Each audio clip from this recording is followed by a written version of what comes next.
Aku hanya memikirkan satu peraturan penting. Kenapa kau lakukan hari ini kalau kau bisa melakukannya besok? Bercanda, bercanda.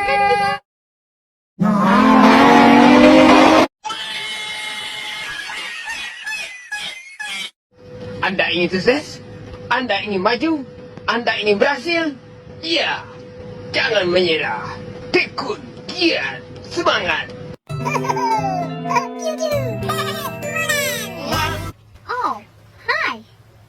Nggak kenal maka tak sayang, sudah kenal kok menghilang.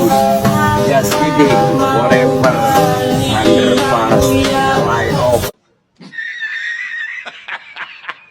Oke, dah on nih.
A few moments later.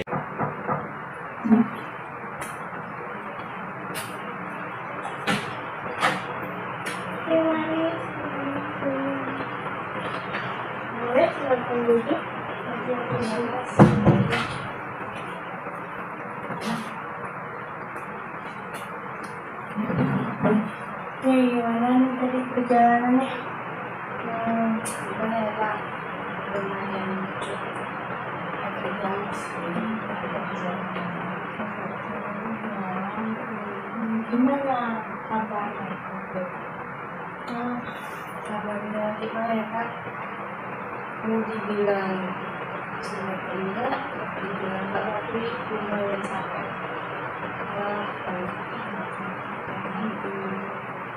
Sebelumnya boleh kenalan lebih dahulu? Boleh. Perkenalkan, nama saya Ibu Kristani dari Fakultas Ilmu dan Teknik Pendidikan, tentunya Pendidikan Bahasa dan Sastra Indonesia angkatan 22. Nah, apa nih yang buat kamu datang ke sini? Kadang suka cuma pengen mencari kegiatan konsistensi yang di situ. Sebelumnya udah pernah konseling atau belum? Belum pernah Pak. Jadi saya akan jelaskan apa itu konseling. Nah, konseling itu adalah pertemuan 4 mata antara konselor dan klien. Nah, di sini saya itu adalah sebagai konselor dan Anda itu adalah kliennya. Nah, nanti kita akan membahas sesuatu yang Anda rasa sebagai masalah. Jadi nanti kita akan sama-sama mencari solusi terbaik dan Anda tidak perlu takut. Konseling ini Anda bisa cerita tanpa akan dihakimi. Konseling ya, kalau misalnya aku berbagi sesuatu kan Kak, itu hal yang privat kan dari pribadi aku sendiri. Jadi agak berani sih, agak takut kalau cerita hal privasi ke orang-orang yang belum aku kenal, belum bisa dipercaya.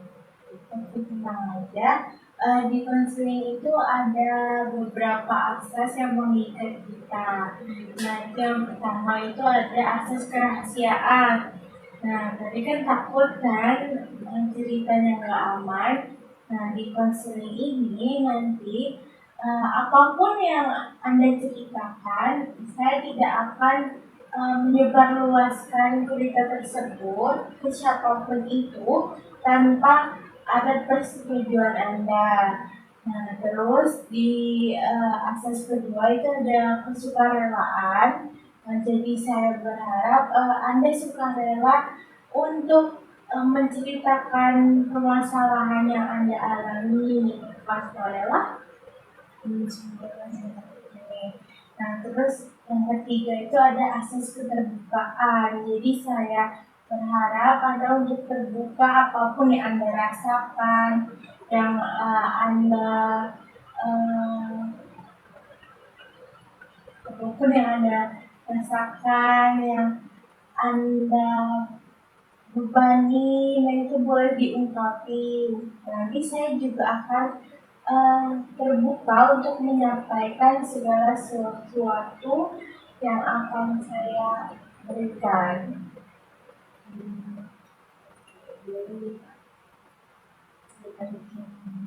Tadi kan bilangnya pas di awal itu agak lelah ya.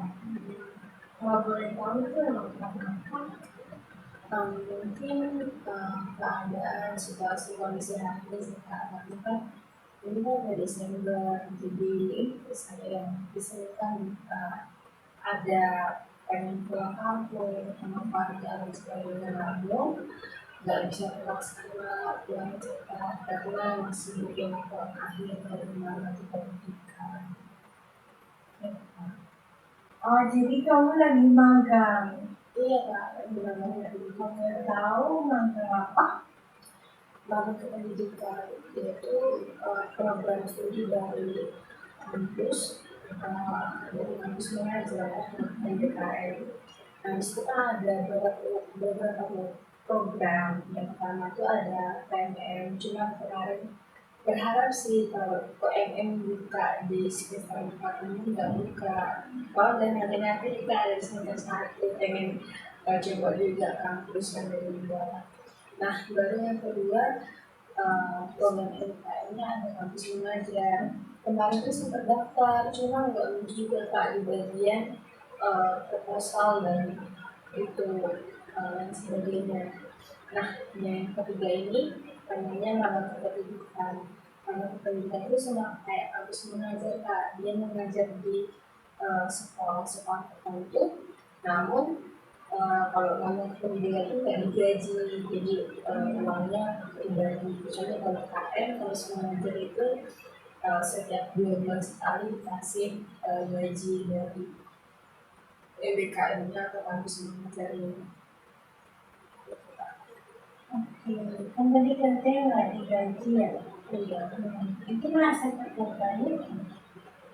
Kalau terbebani sangat sih Kak. Kenapa? Karena kan kami dulu sebelumnya ngambil magang pendidikan itu yang di Talipura di SMP 7, namun kami tolak karena kami nggak ada surat dari Kemdik kependidikan itu, sehingga membuat kami terhalang. Namun kami dipindahkan, dialihkan ke PLP, di pihak PLP dialihkan lagi untuk mending pindah sekolah aja daripada kita membuat lagi surat-surat dari pendidikan untuk masuk ke SMP itu, sehingga jalan yang lainnya kami pindah ke SMP Kota Jambi yang di Pasir Putih. Nah itu jalannya juga perjalanan sangat jauh kan Kak, sekitar 45 menit eh, kam- dari kos aku yang di Valencia ini. Jadi karena pulang pergi itu nggak tinggal di sana, itu sih yang penyebabnya. Itu yang pertama. Baru yang kedua, di sana juga sih nggak mungkin dong kita nggak juga makan di kantin dan sebagainya. Di sana kan makanan juga agak lumayan ya Kak, karena jauh dari um, desa-desa mereka tuh di kota, jadi banyak makanan yang harus mereka delivery dan sebagainya, nggak bisa dijangkau, jadi harus bayar itu. Nah itu yang kedua. Dan yang ketiga, kalau pas waktu di bagian akhirnya kita kan sudah melaksanakan perpisahan kemarin. Nah di perpisahan itu kan kita juga pasti banyak dong yang dana dan sebagainya, seperti dari kami juga menyediakan untuk personal makan bersama dengan seluruh guru-guru yang ada di SMA Jambi. Ada 70 guru-guru itu termasuk staf TU, kepala TU dan lain sebagainya. Juga untuk hadiah untuk tamu kami yang sudah membimbing kami selama 4 bulan lebih magang di situ, jadi kami juga memberikan itu. Terus uang makan prasmanan, terus kami bikin pamflet lain sebagainya, jadi kayak kita berbanding juga sih akan itu, padahal udah jauh kita ngajar tapi kita nggak dibayar kayak gitu. Jadi agak merasakan iri kayak kenapa sih di anak dapat kita nggak ada paling nggak sampai sih berharap di akhir ini selama magang dapatlah 1 juta tapi nggak dapet, cuman it's okay lah kan, nggak masalah. Cuman akhirnya laporan kami selesai berjalan dengan baik selama 4 bulan magang gitu. Oke, jadi cukup terbebani tadi karena pertama jaraknya, terus banyak pengeluaran yang itu pakai uang pribadi. Iya betul. Oke. Dan setelah itu apalagi nih yang merasa gitu beban baik tadi karena nggak dibayar. Ini sih Kak, manajemen waktu aku sangat sulit untuk mengatur waktu aku karena saya magang, aku juga ada beberapa organisasi yang ikut. Yang pertama organisasi dalam kampus dan organisasi luar kampus. Apa aja tuh kalau boleh tahu? Kalau organisasi dalam kampus itu dia berbeda. UKM lebih, kalau kamu sudah tahu sebelumnya itu kegiatannya kita kadang di luar, tapi sih lebih banyak juga tentang alam, tentang sampah, tentang ilmu bumi dan lain sebagainya. Nah yang satunya lagi itu kampusnya LPM ini, dan terakhir magang di situ. Jadi kayak bisa membagi waktu untuk itu. Ini yang kedua itu LPNI itu apa kegiatan? Oh, kalau LPM itu sih Kak, kegiatannya itu terjangkau mahasiswa Kristen boleh mengikuti organisasi kami supaya mereka juga selama dia kuliah di sini kan Kak, jauh dari orang tua kan pasti mereka jarang banget ya Kristen itu ibadah. Nah kami jadinya mengajak supaya mereka masuk dalam kelompok kecil dan kami bimbing kayak gitu Kak. Iya. Nah, tadi kalau yang UKM Robin itu apa aja kegiatannya?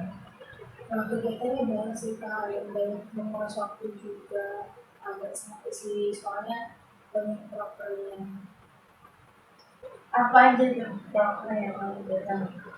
Prokernya sama akhir-akhir ini kan Kak, kemarin di bulan 11 kami sempat ke Kota Baru. Di situ kami ada proker untuk melihat bagaimana hutan mangrove. Di situ kita melihat populasinya, mangrove, terus lain sebagainya. Nah, di situ kami bergabung di salah satu desa di Takalbaru. Di situ ada desa terpencil dari Tunggal, sangat jauh sih Kak jaraknya. Kami perjalanan kemarin dari Jambi menuju ke Tunggal itu Takalbaru sekitar 3 jam. Nah setelah itu kami melewati jalan kereta kecil sangat sulit dijangkau untuk mobil. Kami kan adanya satu mobil. Nah, lainnya itu mereka naik motor, ada 40 motor. Nah, itu mereka jalannya sangat jauh, terus pas sudah sampai di tempat, kalau mau masuk ke dalam itu harus pakai motor, mobilnya nggak bisa ikut. Jadi barang-barang yang ada di dalam mobil nggak bisa ikut, harus kami langsir. Nah, perjalanan dari tempat terakhir itu menuju ke dalamnya lagi itu kan Kak sekitar 20 menitan. Jadi saya tuh sempat langsir 3 kali sampai kayak udah capek kan perjalanan 3 jam dari Jambi ke Takalbaru, terus harus lagi langsir 3 kali sampai kemarin tuh sempat motornya kok panas, terus lain sebagainya kayak gangguan gitu di bagian koplingnya. Nah setelah itu perjalanan dari Jambi menuju ke kota itu kan Kak kami sempat hampir celaka karena mungkin karena capek kan di perjalanan kecapean terus kita juga harus beriring-iringan di teman-teman yang mereka belum belajar motor tiba-tiba harus ikut juga ke Tunggal ke Takalbaru. Jadi saya di bagian urutan ketiga dari depan itu harus melihat yang di belakang. Banyak kemarin ketinggalan sampai seperti itu berhenti tapi mungkin cuma sebentar kayak 5 menit 2 menit baru mereka muncul lagi sehingga kami juga jalan lagi kayak gitu terus sampai kayak udah capek udah bosan bilang fokus bilang arah jadi sempat kemarin kesenggol mobil tapi nggak jadi dan selamat sampai sekarang. Itu berapa orang yang ikut? Kalau kemarin sekitar ada 70 orang itu termasuk supir yang kami bawa. Supirnya kami bawa saya mobilnya. Untuk kegiatannya itu berlaku selama dari hari Sabtu Minggu, jadi 2 hari 1 malam. Sangat singkat sih Kak, kayak capeknya itu nggak terbayar sih sebenarnya di sana. Cuman terbayarnya itu ketika kami melihat pantai. Di sana ada pantai loh kan? Pantai ini lumayan pantainya tuh sebenarnya tuh itu kan bukan mangrove kan Kak, tapi dia itu kayak ada pantai. Nah itu pantai itu bukan pantai yang ada pasirnya itu enggak, dia emang kayak danau kayak lautan itu luas. Itu adalah pantai yang dia alirannya tuh dari danau-danau di sekitar kita kayak danau Sipin dan sebagainya itu arahnya ke situ semuanya itu sangat luas sih Kak sama dengan melihat kami bisa melihat hutan mangrove di situ yang mereka bertanam di situ kan Kak. Jadi hutan mangrove itu mereka dari bawah ke atas sampai kami bisa melihat pohonnya dari atas. Kemarin juga kami ada ular, banyak ular di situ. Ularnya berbisa sih Kak, cuma tadi bersyukurnya nggak ada yang kena juga sebenarnya sedang terjaga. Tapi keamanannya safety ya? Ya keamanannya safety banget. Di situ juga kami dilayani oleh kepala desa yang sangat baik. Bahkan juga kayak warga-warganya itu welcome sama kami di situ dikasih penginapan, jadi kami penginapannya gratis, terus kalau makannya kami bayar sih Kak. Di situ kami nggak bisa catering karena kan desa agak jauh dari kota. Di situ kami tinggal bayar orangnya, mereka masak selama 2 hari itu, jadi kami mencukupi makan mereka kayak udang karena mereka penghasilannya kan agak ada udang, terus penghasilan selain itu udang, ubur-ubur, tapi itu nggak bisa makan Kak, itu ekosistem di situ. Udang, kepiting, ikan dan sebagainya. Cuma kemarin di situ makanannya sedikit ya Kak ya, makan udang dan gitu ya. berganti-ganti hari, pagi, sore, dan malamnya itu makanya udah telur sama makan apa ya kemarin ada sayurnya sih kak, setelah itu sayur kol gitu aja sama gulai santai. Nah selain itu kan juga di situ dikasih selain menyenangkan makanan, kami juga disediakan tempat untuk motor, terus kami juga di situ dibimbing perjalanan untuk melihat ekosistem yang ada di sana, dari ekosistem hutan mangrove yang besar. Di situ juga merupakan ekosistem pelepasan pohon kelapa yang besar juga.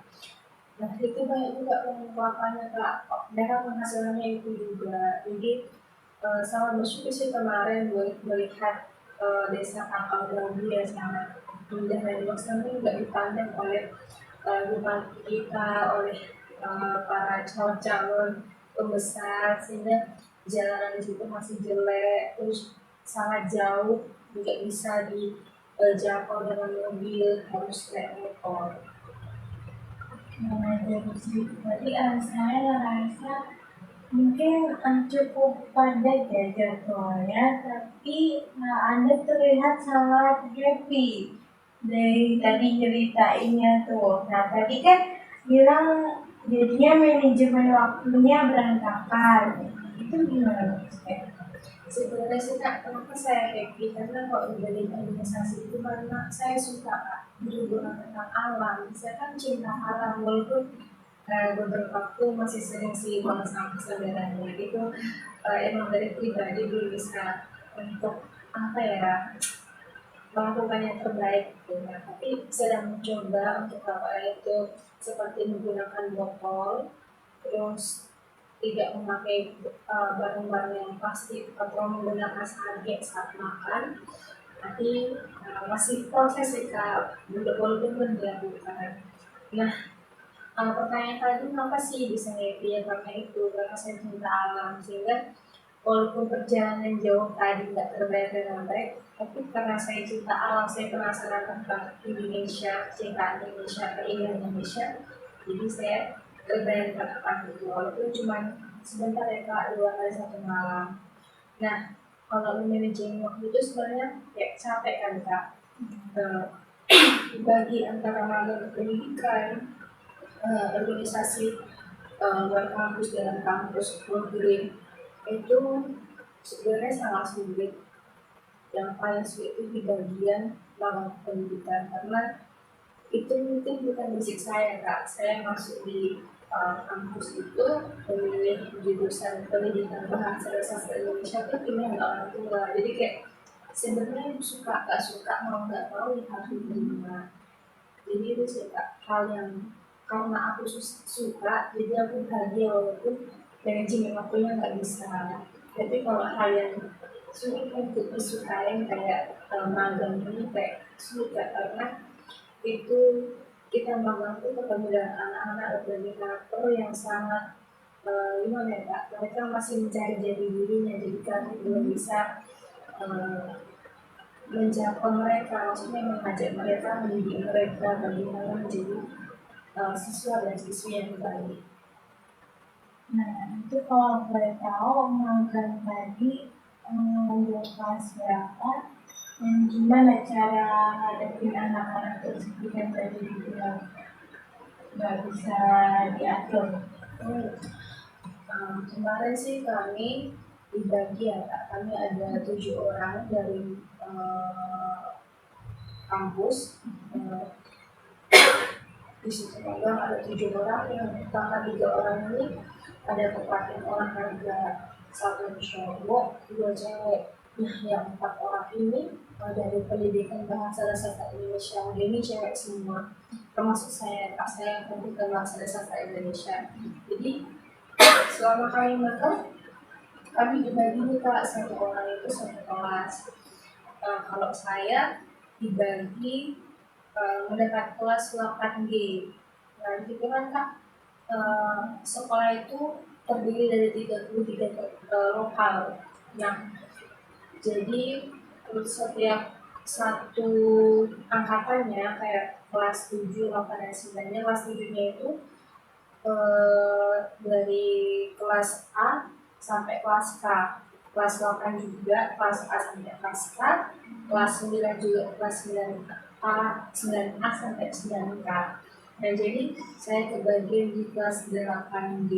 Nah, di kelas 8G ini menjadi kelas saya untuk mengajar, untuk boleh menyampaikan setiap mata menerapkan mata kuliah saya di situ. Cuman di kelas 8G ini Kak, orangnya sangat-sangat sulit, anak-anaknya peserta didiknya, mereka karakternya itu sangat-sangat luar biasa, proaktif, terus mereka juga sulit untuk gimana ya, melatih kefokusan mereka dalam belajar mengajar.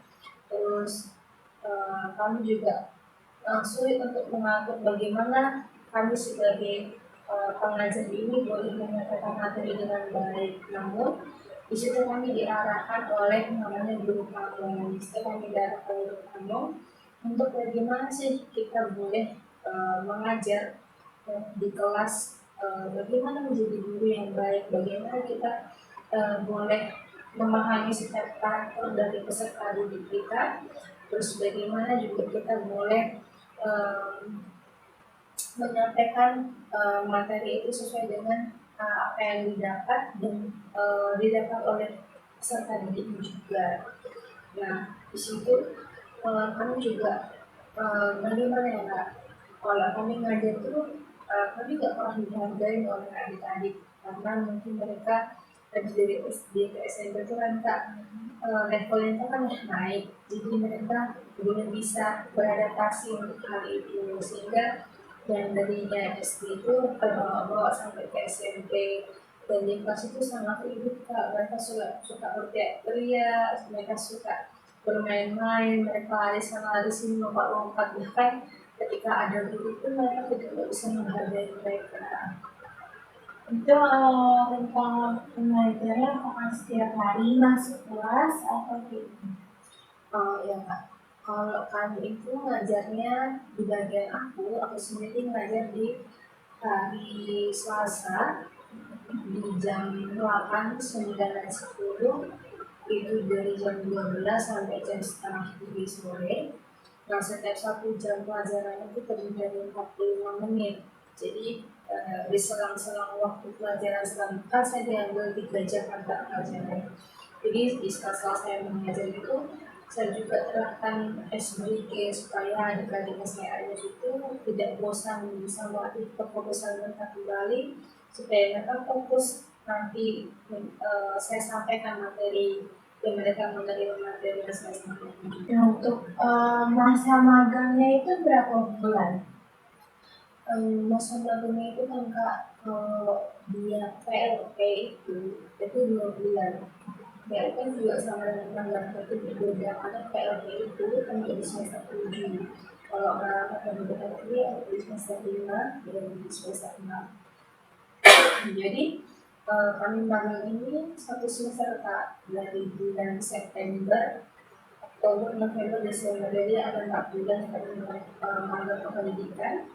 Di situ kami magang, awal magang 1 bulan pertama itu kayak mencari sih Kak, beradaptasi, berusaha beradaptasi.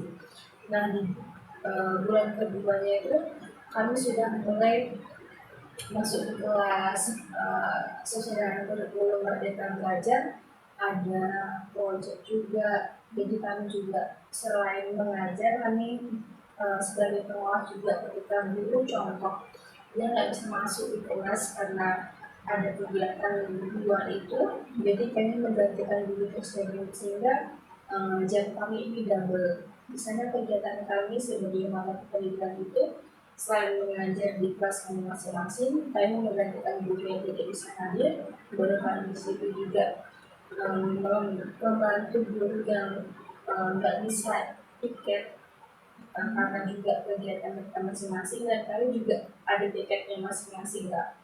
Nah, selain itu juga kami ada kegiatan juga dari MIKM kami sesuai dengan mata kuliah kami.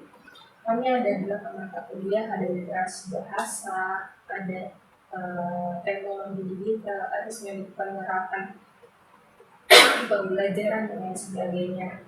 Nah di situ kami berusaha untuk mencapai mata kurikulum dan mata kuliah supaya setiap tugas-tugas yang diberikan juga terselesaikan. Nah di situ kan Kak, penerapan kami dalam mata pendidikan itu kan banyak, walaupun kami nggak sampai KM. Kalau kami itu mereka setiap satu bulannya itu ada beberapa project. Nah KM juga terdiri dari 4 bulan apa ya, magang, itu kan sih kayak mengajar di situ 4 bulan, cuma mereka ada 13 atau 14 proker, banyak angka. Namun karena di KM itu digaji, setiap per 2 bulan sekali itu digaji, jadi mereka punya proker yang harus dilaksanakan. Kalau harus berarti dilakukan. Kalau kami nggak ada program, jadi bisa juga membuat program sendiri. Cuma kami tidak menerapkan karena kami tidak ada biaya, karena kami menanggung sendiri. Nah kalau di KM itu kan Kak, karena ada 14 broker, jadi mereka di setiap brokernya itu bisa menghabiskan beberapa juta. Jadi itu terbagi-bagi. Tapi kalau di kami karena nggak ada brokernya, ya kami melakukan kegiatan sesuai dengan arahan dari kepala sekolah, bapak kurikulum dan guru kami yang. Nah, setelah magang tadi kan, apa aja kegiatan yang dilakukan? Nah setelah dari magang itu kan Kak, kita ada perpisahan dan membuat laporan akhir. Nah sebelum perpisahan itu kita ada laporan akhir. Laporan akhirnya itu ada 13 laporan. Nah di laporan itu kita juga menemukan tanda tangan mitra. Mitranya itu siapa? Mitranya adalah SMPI Kota Jambi. Jadi kami perlu tanda tangan mitra, perlu tanda tangan kepala sekolah, perlu tanda tangan guru kami, bahkan dosen pembimbing kami juga. Nah dosen pembimbing kami ini tuh Pak sangat sulit banget ditemui, jadi kami kayak udah terbagi waktunya, terus kami juga capek, banyak kegiatan. Namun setelah laporan akhirnya ini berjalan, mencari tanda tangan dari dosen kami itu sangat sulit kan Kak, karena banyak dosen-dosen yang mereka sibuk dengan kegiatan mereka masing-masing, tidak bertanggung jawab dalam kegiatan mereka atau bagian mereka untuk menjadi guru kaminya. Nah di situ Kak, yang membuat kami kayak sebagai mahasiswa atau mahasiswa bimbingan itu kayak dongkol, kayak marah, kayak kenapa sih ibu ini kami sudah mengatur waktu, bahkan seminggu sebelum kami minta ada tanggal sering cek, telepon dan sebagainya tidak diangkat, tidak dibalas, jadi kayak kecewa dalam hati. Iya kesel, jadi dalam pikiran kami. Jadi kadang kalau kami kesel tuh sempat kami sering ngomongin dosen di sekolah dan sebagainya, tapi itu sebenarnya nggak boleh kan, cuma itu hanya lampiaskan aja. Dan ketika kami sudah sampai di kampus, kami memaksa diri kan Kak, karena di telepon nggak bisa, dicek dari jalan, jadi kami memaksakan diri datang ke kampus dan ketemu di situ.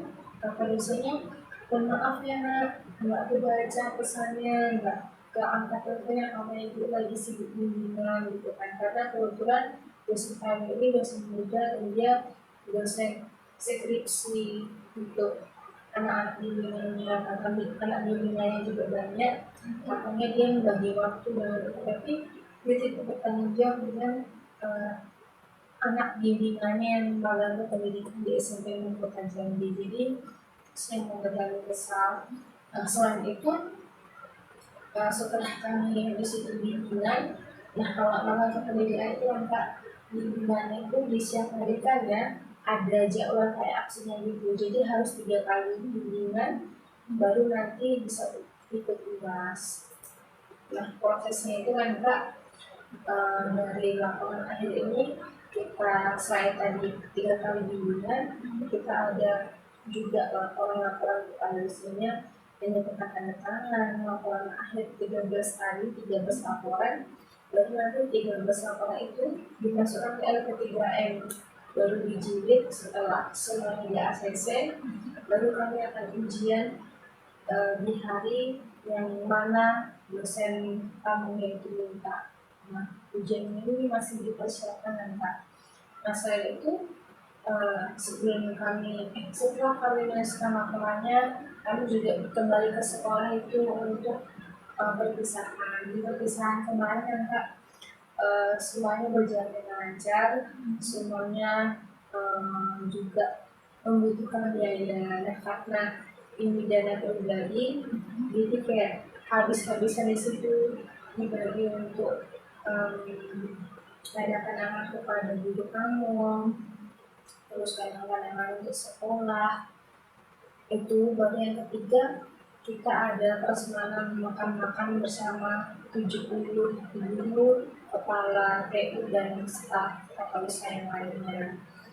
Nah, selain itu setelah semuanya berjalan, dan saya juga sebagai kakak sambutan kemarin sampai cerita dikit sih Kak, kalau boleh cerita dikit nih. Di bagian kemarin pas kakak sambutan itu saya yang diminta untuk sebagai kakak sambutan keluarga dari mata pendidikan, saya sempat nangis. Kenapa? Karena sampai kan Kak, kamu dikejar-kejar sama waktu mau pulang kan, karena ini kan Kak Kristen, jadi harus pulang juga untuk Natal ketemu dengan keluarga, ditambah tahun ini Natal pertama tanpa ibu, jadi Natalnya sama bapak gitu kan, jadi kayak berbagi waktu, terus banyak pikiran di bagian laporan, 13 laporan, sampai juga selama 2 minggu terakhir ini tidurnya tuh cuma 2-3 jam aja gitu. Jadi udah hatinya sangat kacau, pikirannya panas, badannya capek, batinnya pun capek Kak. Jadi kemarin tuh pas kata sambutan bagian kayak ucapin terima kasih guru-guru, terus minta kayak kan nangis kan Kak, karena kita kadang-kadang selama 4 bulan di situ saling bantu membantu guru, kepala sekolah, baik bapak kurikulum, jadi kayak bahkan di ujian kan Kak, kemarin kami selama 1 minggu itu dikasih makan sama mereka, jadi kayak oh ternyata ada juga sih yang kami dapat dari sekolah itu, kami dikasih makan selama kami juga di situ ngajar. Jadi seminggu kemarin pas akhir UAS itu kami dikasih makan, makan bareng-bareng dulu, jadi kayak kenangannya begitu banyak. Dan di bagian kata sambutan nangis, tapi kayak harusnya salah, jangan nangis, harusnya kamu harus tahan, tapi karena ya itulah bentuk dari kasih saya kepada kesempatan kota Jambi, sehingga saya nggak bisa menyempatkan itu semua, ditambah dari masalah-masalah pribadi, masalah kampus, masalah organisasi, jadi bertumpuk-tumpuk situ Kak, dan emosional saya tuh nggak bisa ditahan lagi hari itu. Nah, setelah itu kan Kak, berulah kami setelah dari keputusan itu kami saling pulang, terus kami juga menyelesaikan laporan lagi di LP3M yang ada di rektorat. Cuman kami sampai hari ini masih menunggu hasilnya supaya di ACC laporannya juga. Saya cukup bisa merasakan kesedihan Anda ya. Nah, sebenarnya kan kesedihan Anda itu nggak apa kalau diungkapin, karena kan itu kan mengekspresikan apa yang Anda rasain. Nah, itu nggak apa-apa banget. Dari yang tadi kamu ceritain kan tadi banyak banget dari kegiatan yang kamu lakuin. Nah, itu kan masih capek. Nah, apa tuh cara yang kamu lakuin untuk mengatasi lelah tersebut? Kalau cara kegiatan di sela-sela kehidupan itu sebenarnya sih belum tahu, karena udah keburu tertekan batin, terus stres, pusing, gak bisa manajemen waktu, ditambah kayak lingkungan pertemanan pun jadi kayak kurang karena sibuk dengan kegiatan masing-masing, gak ada waktu buat main juga ada waktu buat lewat di luar sana, sehingga sekilas untuk aku pribadi kalau di kosan itu ya mungkin jadi kesibukan sendiri kayak kalau ada waktu ya melakukan kegiatan seperti pada umumnya bersih-bersih pos untuk menghilangkan rasa capek. Kayak kita kan juga perlu gerak kan kak, selain dari musik kan kita harus olahraga. Nah selain itu kalau misalnya ada waktu di hari Sabtu itu aku olahraga kayak lari, jogging di balai dekat Jakarta. Jadi selain jogging sama teman-teman atau waktu kayak itu sih bagian aku kalau misalnya aku capek aku itu harus ada kegiatan yang tak harus kayak lari atau olahraga atau itu jadi nggak boleh diam kalau misalnya aku diam makin sedih makin stres nggak bisa mengatur emosional aku perasaan aku jadi oh ya itu lah kak aku kegiatannya nyari dan software itu kayak komunitas ya mempercantik diri sih kayak aku maskeran atau lain sebagainya contoh atau sebuah aku beli makan yang memang belum pernah aku makan gitu dan mungkin kalau jalan-jalan sih nggak ada ya kak soalnya kalau jalan-jalan terlalu banyak menghabiskan waktu pribadi bahkan nanti pun juga untuk keras diri sehingga membuat saya semakin waktu saya sedikit jadi saya ya udahlah di pos aja paling kalau jalan-jalan jauh ya nyampe di tanggung jalan gitu. Cukup unik ya cara mengatasi lelahnya dengan melakukan kegiatan lain tapi yang disukai gitu. Nah dari apa yang kamu ceritain tadi itu saya melihat ada dua hal besar yang mempengaruhi kondisi Anda saat ini. Yang pertama itu beban dari jadwal Anda yang sangat padat. Terus yang kedua itu ada tekanan emosional karena merasa harus mempengaruhi eh, atau memenuhi harapan orang lain. Apakah itu sesuai dengan apa yang kamu rasakan?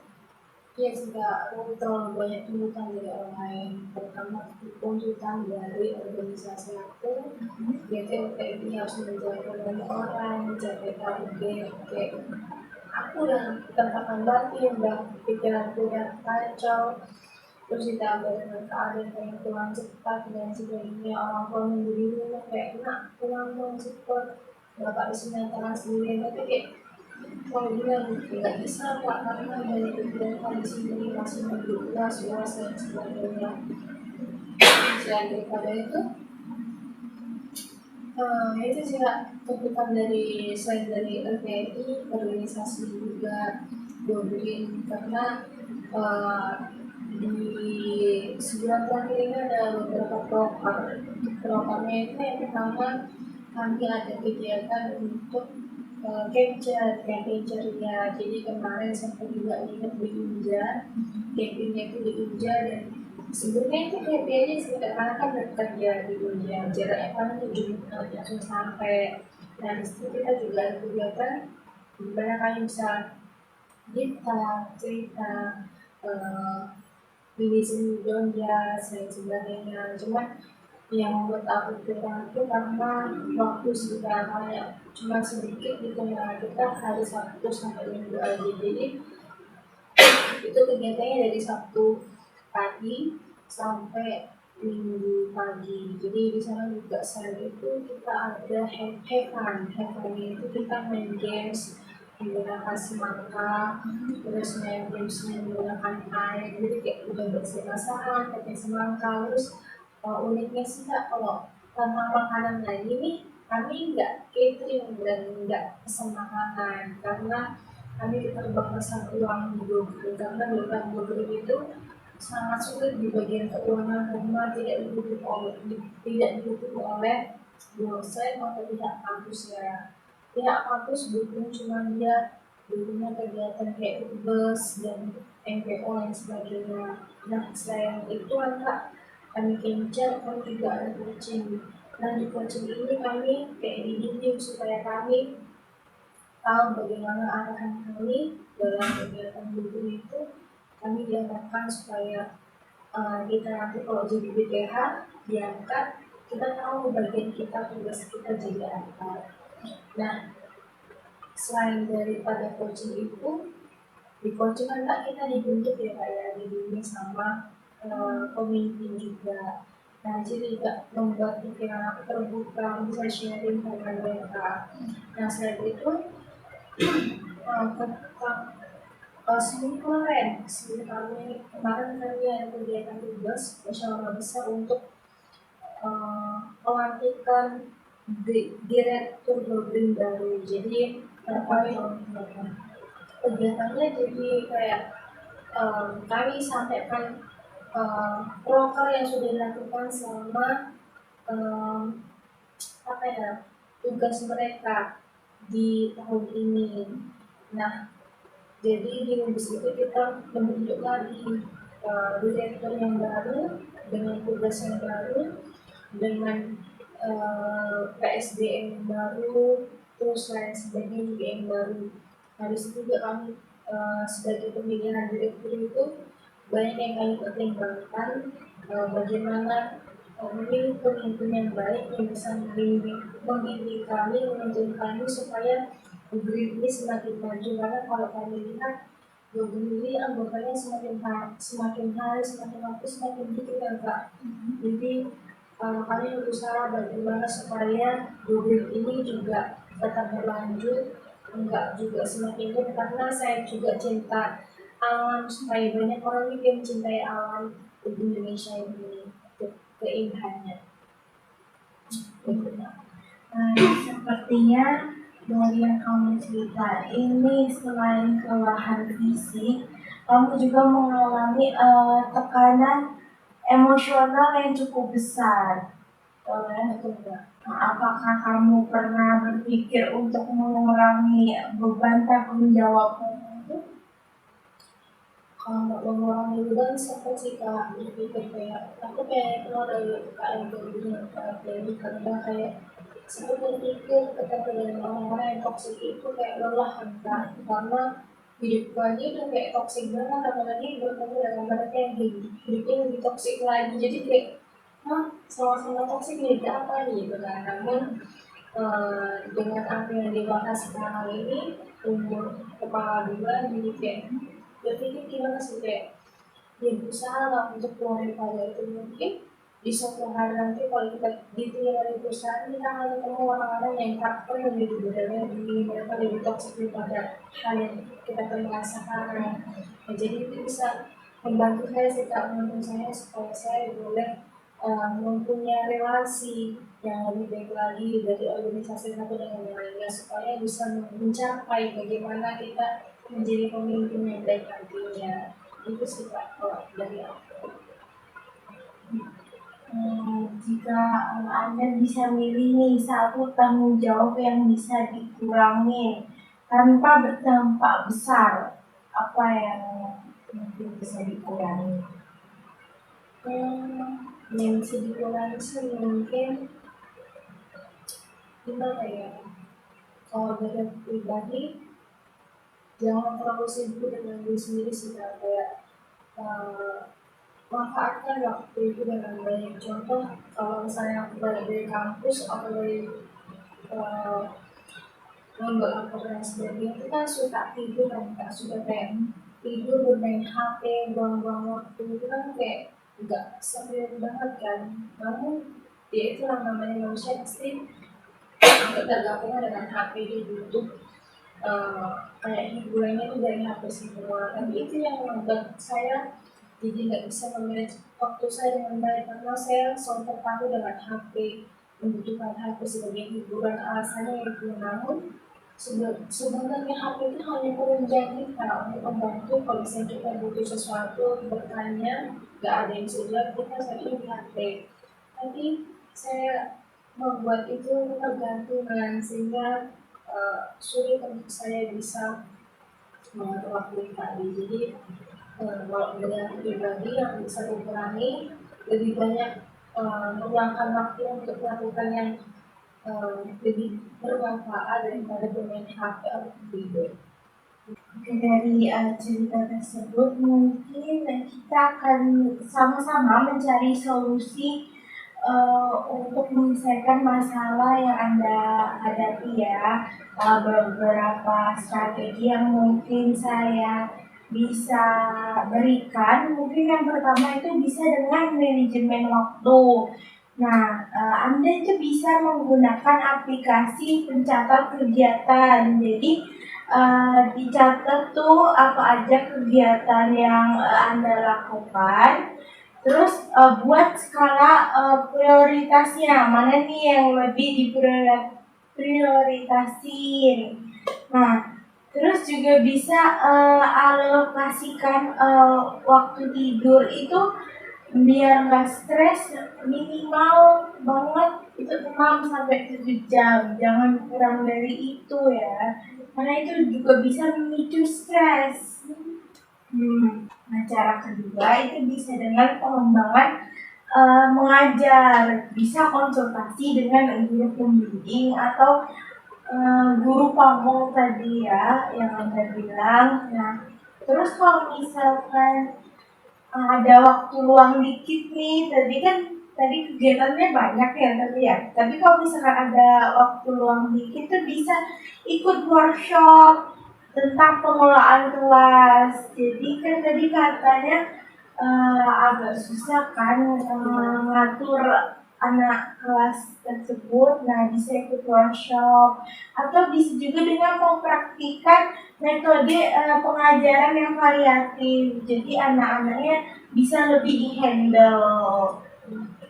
Nah, terus cara ketiga, kalau untuk kesehatan mentalnya itu bisa dengan melakukan relaksasi selama 15 menit sehari. Terus jangan lupa juga olahraga ringan. Tadi kan udah dilakuin ya, itu udah cukup bagus banget. Terus juga dengan konsumsi makanan yang bergizi. Nah, biasanya anak kos tuh makanannya sembarangan kan. Nah, itu coba diperhatikan lagi konsumsi makanannya. Itu sih beberapa strategi yang bisa saya berikan. Nah, kalau menurut Anda yang mana nih yang cocok? Kalau pribadi sih mungkin yang cocok sih awal sama yang ketiga sih, karena yang awal kan manajemen waktu, menuliskan prioritas. Nah, kalau dari aku soal prioritasnya itu belum bisa apa ya, manage itu kayak mana sih yang kamu prioritaskan. Contoh kayak kamu magang, aku magang, pasien magang atau organisasi atau lain sebagainya. Jadi itu sih kalau kemarin dari coaching yang bisa atau coaching itu mereka menyampaikan tentang skala prioritas. Nah, mana yang kamu prioritaskan saat ini? Kamu sebagai mahasiswa itu harusnya yang mengerjakan dengan kamu. Kalau organisasi kan adalah hal yang kedua. Tapi kalau organisasi karena aku suka organisasinya, jadi kayak gimana ya, menghindarinya sulit. Nah, dari situ manajemen waktu tadi supaya aku nggak terlalu banyak di bagian HP dan atau mengerjakan hal yang nggak perlu gitu kan. Tapi belum bisa. Nah, kalau untuk yang bagian ketiga tadi itu cocok sih buat aku karena aku sudah melakukannya, kayak dari olahraga, kamu udah bisa mengatur makanan yang sehat. Kalau bisa olahraga tapi nggak bisa mengatur makanan sehat kan cuma juga kan, nggak sesuai dengan keseimbangan tubuhnya, sehingga kesehatannya berkurang. Itu sih yang cocok dengan aku dari yang sekarang. Strategi yang pertama maupun yang ketiga itu cocok. Kalau yang kedua sih mungkin Nggak efisien. Oke, bagus ya. Jadi kamu udah tahu strategi mana yang bisa diterapin untuk kamu lakuin. Oke, dari sesi ini yang udah kita diskusiin tadi, kita sudah membahas apa yang membuatmu merasa lelah, Terus kita juga membahas bagaimana itu mempengaruhi dirimu dan strategi apa yang tepat untuk dilakukan. Nah, bagaimana nih perasaanmu sekarang setelah diskusi kali ini? Rasanya lebih lega sih Kak, karena kalau menceritakan sesuatu sebenarnya agak berat karena orang mau mendengarkan dan mau juga menyampaikan juga ada feedbacknya mereka. Cuman di awalnya tadi yang takut kayak ini aman nggak sih cerita tentang sesuatu yang privasi banget, kayak selalu pikiran kayak gini, pikiran aku kayak kakak ini mau nggak sih dengar apa yang saya sampaikan, dan mungkin orang yang mendengarkan ini perlu feedback yang baik juga sih gitu aja. Jadi saya merasa lebih tenang ya. Setidaknya sekarang kamu tahu apa yang harus kamu lakukan. Jika nanti Anda ingin berdiskusi lebih lanjut lagi atau Anda ingin membutuhkan bantuan yang lebih lanjut, jangan ragu untuk menghubungi saya. Semoga rencana yang sudah kita buat tadi bisa membantu Anda. Oke, terima kasih ya Kak sebelumnya udah mau dengerin sharing dari aku pribadi. Dan menurut saya sih sharing ini sangat membuat aku lebih berdedikasi lagi sih, dan merasa kayak oh ternyata sharing itu perlu juga ya sebagai pelatihan mental pribadi, karena di sharing itu kita boleh saling terbuka dan mendapatkan feedback. Namun kita juga harus mengisi orang yang akan di-sharingkan itu dan menerima juga supaya bisa berhubungan dan bisa mendapat feedback yang baik. Iya, sama-sama ya. Saya yakin kamu bisa melewati semua ini dengan baik. Sampai bertemu lagi. Terima kasih ya Kak. Sama-sama. Oke